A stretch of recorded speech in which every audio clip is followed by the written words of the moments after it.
You know, much of the work that we do is in the confines of tight homeowner association environments, whether it's townhouses or condominiums, or in this case, they look like apartments to me, but I believe they're calling these townhomes.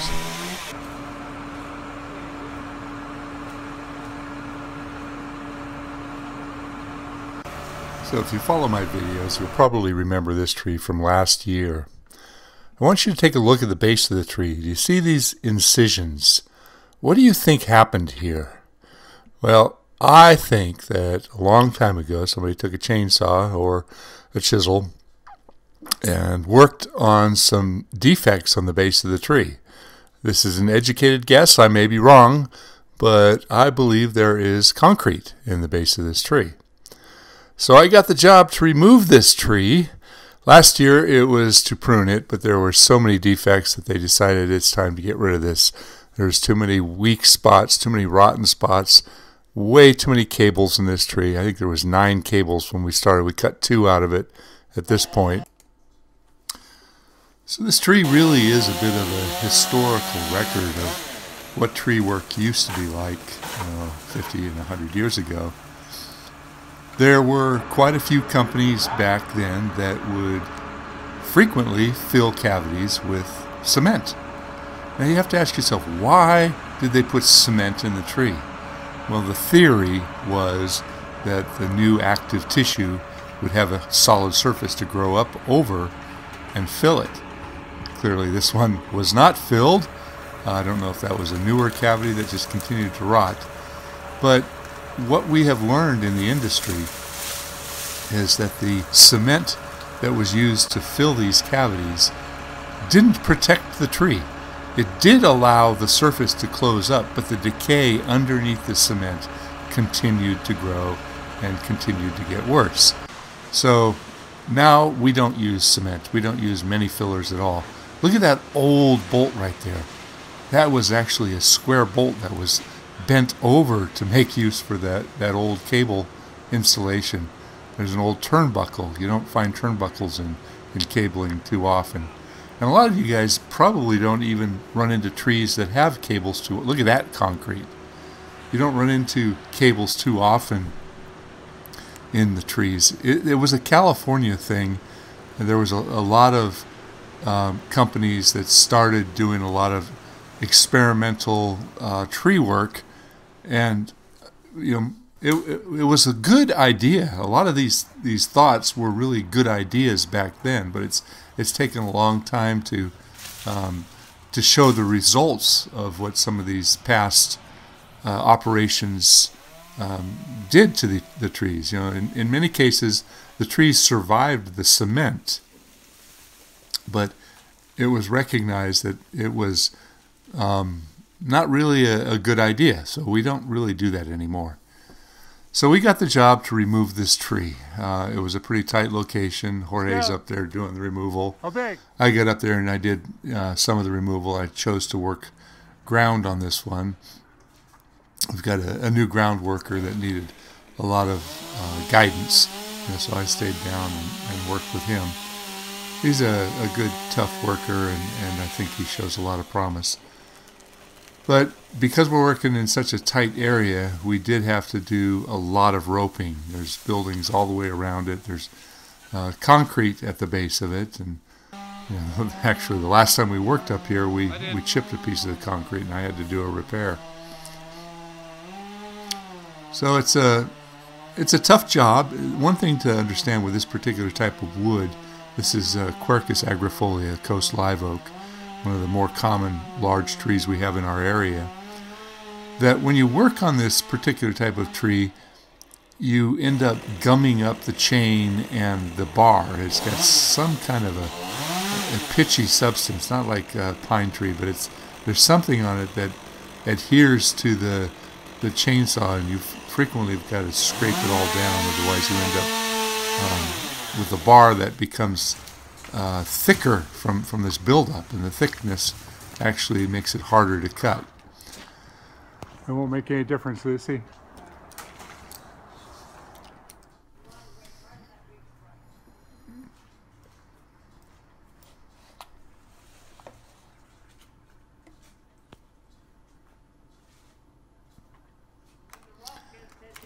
Here's an interesting cut here. We've got a big section of concrete. We really don't know how deep it is or how far into it. So he opted to use a small chainsaw because if you hit concrete, it's a cheaper, smaller chain to replace. But it was a lot of work to cut through that big piece there. So I sped it up there. I cut out some of the middle part. And it is quite heavy wood. There's still a lot of water weight in it. Look at that. Now, the inside of that, I don't know how long ago somebody put concrete in it, but it's clear that there was a beehive in underneath the concrete. I don't know if the concrete was put in there to patch up the beehive, or if the cracks behind the concrete just allowed the bees to get in there after the fact. But you can see a lot of honeycomb in there that's dry. There isn't any honey left in it. But there was certainly a lot of ants. The tree was just loaded with ants. And that's not uncommon in a live oak. You find ant nests in these trees quite often. And when you agitate them, we got they lucky on that come one. out Concrete and didn't go in too bite. far. So there's just yet another unpleasantry in the type of work we do. I'm going to let you just kind of watch the rest of this work video. There's a lot of interesting things to see in here. You know, this is the way we work. I don't like taking massive big cuts, especially in tight areas. I like to piece my work down for a couple of reasons. A massive cut stops the climber, because as soon as you get a massive cut on the ground, the climber cannot work until the ground crew gets it cleared up. But if we're processing smaller pieces, they hit the ground, they go away, the climber just keeps working. So it's more about processing. That was the end of day one on the removal, and a lot of you realize that we've had a lot of fires up here, and things cleared up a little bit, but today they're pretty smoky. Oh, this is interesting. I wanted you to take note of all the suckers coming out of that sprouting tree, and I'll explain why I showed that at the end of this video. There were a lot of decay pockets. There was a lot of weakness in this tree. As a matter of fact, I want you to take a look at the quality of this decayed wood. It looks like good soil to me.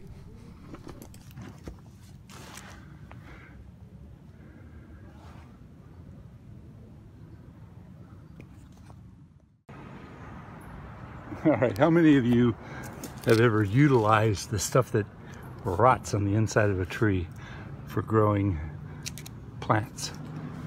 I can imagine mixing it in with some decent soil might be amazing. I don't know. It sure looks good. You were finding in this tree tons and tons of old cables. Now, I said earlier that there was a couple of reasons why we like to take lots of smaller cuts. And one big reason on this particular tree was the shape of the tree. It was a wide spreading tree. And you can see that one top pole that we left there, the one gin pole, is not that big. And there was some decay pockets down further. So, I mean, look where he's standing there. Look at that decay pocket down below him. So, you have to evaluate all the different strengths and weaknesses of a tree and not overdo your cuts. So we've got a redirect here. So, you know, the weight of the tree of this particular limb was taken up by the top, but also that redirect that brought it down where we wanted it to, but it was also a secondary in taking up some of the weight. And we did get to a point where we were able to drop a few pieces because there was a drop zone nearer the tree. And a good sharp saw is really critical. If you start a job like this and your saw is only 75% sharp, you really are fighting it. So either start with a brand new chain or a really well sharpened saw when you tackle a job like this. And you have to remember that you can't just go all day long, you know, with the same sharpness, you have to stop and touch it up every once in a while. That was an awkward cut. There was no place else for him to stand. We can't get any equipment in here. There was a lot of stairs and a lot of different obstacles that we had to work with. And that's not unusual for us. We run into a lot of awkward situations. But sometimes the cuts that we make are, well, uncomfortable. I mean, he's got to muscle a lot of this, and he put his wedge in there. We did have some ropes on some of these just to kind of keep them from rolling into the mailboxes there. Oh, this is interesting. I did hit an old lag screw. It was completely hidden, completely buried. I hit it when I was working on the ground, and I was using a big saw with a 36-inch bar and a brand new chain. Of course it's a brand new chain. And that's what I was looking at. Actually, I couldn't see it. I did not observe it. So, end of the day, this is what we left the tree with. I decided, actually, I talked with the manager, and I said, you know, the tree at this point is perfectly safe. If it suckers out, that's getting back to that other picture I was showing you. If it suckers out like they generally do, you'll have a big bush of a tree here that you can live with. That lion's mane is a delicious mushroom. Kalen took it home. He had it for a meal. If I find them, I take them home. I eat them as well. Absolutely delicious. Now, I can't tell you to go out and pick mushrooms, and I can't recommend that you try these things because some people are allergic and some people just aren't very good. And I did end up repairing that broken concrete.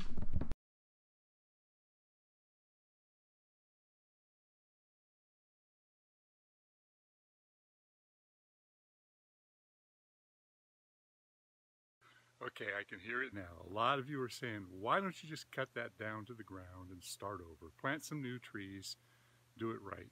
Well, there's a couple of reasons here. One, very big one, is if there is concrete, and I think there is at the base of the tree, that thing is going to be a bear to cut down.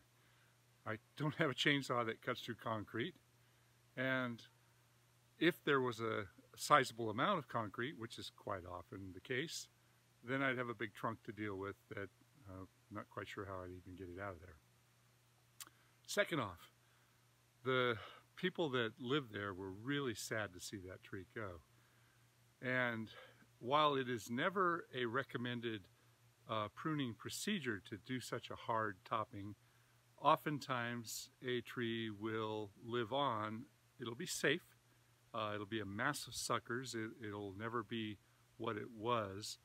But if it carries on and becomes a big bush of a tree, but eventually it can turn into something presentable. Now, I'm not saying it's the right thing to do, but it was a decision at the time. You can always cut it down later. I've seen a lot of these trees sprout out so vigorously that it can work. So go ahead, leave your comments. Tell me what you think. What would you have done? Maybe this was a mistake. But like I said, I can always cut it down later.